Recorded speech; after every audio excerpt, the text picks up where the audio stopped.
Saidat Nakayima w'emyaka 70 yafiira mu ggwanga lya Saudi Arabia mwezi ogwokuna omwaka guno bwe yali agenze okulubwakaddamu okusobola okufuna ensimbi zirabirira abaana b'abana byalekera nnyina. Nagamba maama kanyebenkole mama obulunzigo nalekera abaana bana. Kigambibwa nti Nakayima atulugunyizibwa bakamba be bitagambe kizibu okuba kyekyamuviirako okufiira b'enganda ze nasabibwa okadde 15 okuzza omulambo.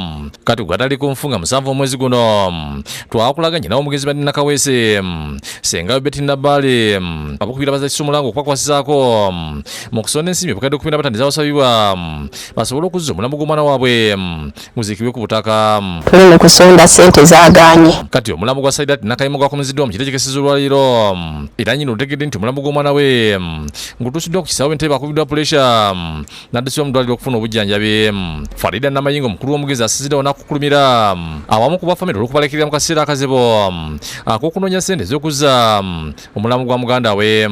Obanga wali toyina ku musaayi gwa muganda wo ng'omanyi agitwaha ya muzaala nawe yakuzaala wali todde at least nusu 12 oba 10 naye mwasalawo ne musirika era ndi munyiivu ku baana abamu. Hajitwa Katongo tata w'omugenzi atubulidde nti muwala we Nakayima yamutuukirira n'amusaba okumuyambako okufuna passport okugenda okukola ekintu kye yakola bula yaddamu okufuna mawulire nti yafa. Yajja wano ng'awe Kampala n'agamba njagala genda weeru njagala okufuna passport nga ng'andi mulwadde naye nasobozesa ne ngenda wantanafeya nkola ku bintu bye nafuna passport n'agenda. Abakulembeze mu kitundu abeddeko ku mukolo gw'okuziika bakubiriza abavubuka okumya okweganya okukolera okukabe nga banoonya ensembe ez'amangu. N'omwana ogenda ebweru weetegereze nnyo kampani ebatwala n'oba wegenda okukola oba olaga ng'embeera eyinza okuba embi okusinga w'ovudde sigala ewaka mulwane tukole tuleme emmwanyi. Mukkiriziganya nawe nti omwaka ogumu n'ekitundu gwamazeeyo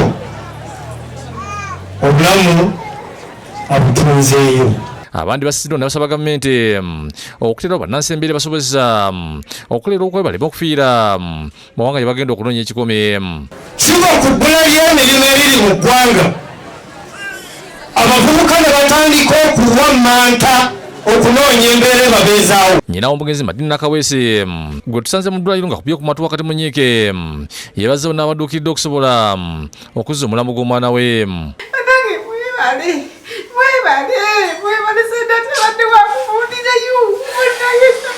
Fiona Nanyomo yakusakidde Gulin ku Bwabukedde TV.